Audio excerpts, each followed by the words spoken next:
আসসালামু আলাইকুম। কেমন আছেন সবাই? আশা করি সবাই ভালো আছেন। আলহামদুলিল্লাহ। আজকে আমি আপনাদের একটি জাদুবিদ্যা শিক্ষা দিতে চলেছি।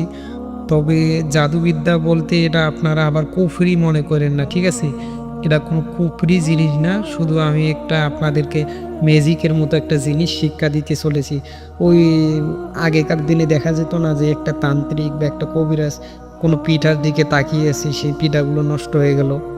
বা সে দেখে বলতেছে পিঠাগুলো নষ্ট হয়ে যাবে।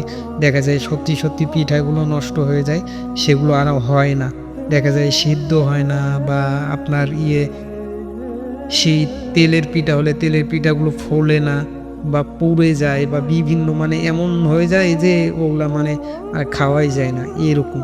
তো সেইরকম একটা জিনিসে আজকে আমি আপনাদেরকে শিক্ষা দিতে চলেছি। এটি মানে আগেকার দিনে অনেক গ্রাম অঞ্চলে বিশেষ করে অনেক প্রচলন ছিল বা এই জিনিসগুলো অনেক বেশি মানুষ করত। কিন্তু এখন এগুলো আর সেইরকম দেখা যায় না। এগুলো ইউটিউবে অবশ্যই এই পিঠা নষ্ট করার অনেক মন্ত্রই আছে। তবে কেউ আছে সঠিকটা দেয়, আবার কেউ আছে মানে ভুলভাল দিয়ে দেয় যে এইটা পারে এইটা কাজ করবে কি হবে না সেগুলোর কোনো গ্যারান্টি নেই। তবে আজকে আমি যেই মন্ত্রটা দিতে চলেছি এটা আপনারা করে দেখতে পারেন। আশা করা যায় ভালো কাজ হবে। আর এই মন্ত্রটা অনেক পুরনো, আপনারা চাইলে করে দেখতে পারেন। যদিও আমি করি নাই, এই সমস্ত জিনিস করা ঠিক না। যদিও আমি করি নাই, আপনারা করে দেখতে পারেন, আশা করি হবে। আর একটা জিনিস, এই জিনিসটা একটা বিপজ্জনক জিনিস বলা যায়। সেই পিঠা যদি তারা মানে যার পিঠা নষ্ট করবেন, সে যদি সেই পিঠা আগুনে পোড়া দেয় তাহলে কিন্তু আপনার গায়ে ফোস্কা পড়ে যাবে। তো সুতরাং এই জিনিসটা সাবধান হয়ে কাজ করবেন। আর মানে যদি পিঠা নষ্ট করার পরে ঠিক করতে চান তাহলে এক কাজ করবেন, আপনি সেই পিঠা গিয়ে খাবেন। একটা পিঠা খেলেই দেখবেন পিঠাগুলো ঠিক হয়ে যাবে। যেগুলো আগে ভাজা হইছে বা এই মন্ত্রটা শুধু যেগুলো পানিতে পানিতে ভিজিয়ে যেগুলো তৈরি করা হয় বা আপনার তেলে ভেজে যেই পিঠাগুলো তৈরি করা হয় সেগুলোর ক্ষেত্রেই কাজ করবে। তো যেগুলো আগে তৈরি করা হয়েছে সেগুলো তো নষ্টই। আপনি গিয়ে খাওয়ার পরে পরবর্তীতে যেগুলো বানাবে সেগুলো ঠিক হবে। তো অন্যগুলো এই ধরনের মন্ত্রগুলো অন্য যেগুলো আছে সেগুলোতে দেখা যায় আপনি দূর থেকে পড়লেই কাজ করবে। কিন্তু সেগুলো আদৌ মানে কাজ করা বেশিরভাগগুলোই কাজ করে না।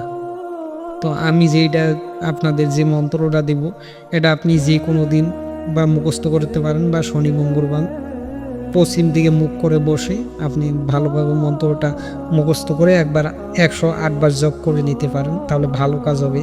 আর যদি জপ না করেন তারপরেও কাজ হবে, যেহেতু স্বয়ংসিদ্ধ মন্ত্র।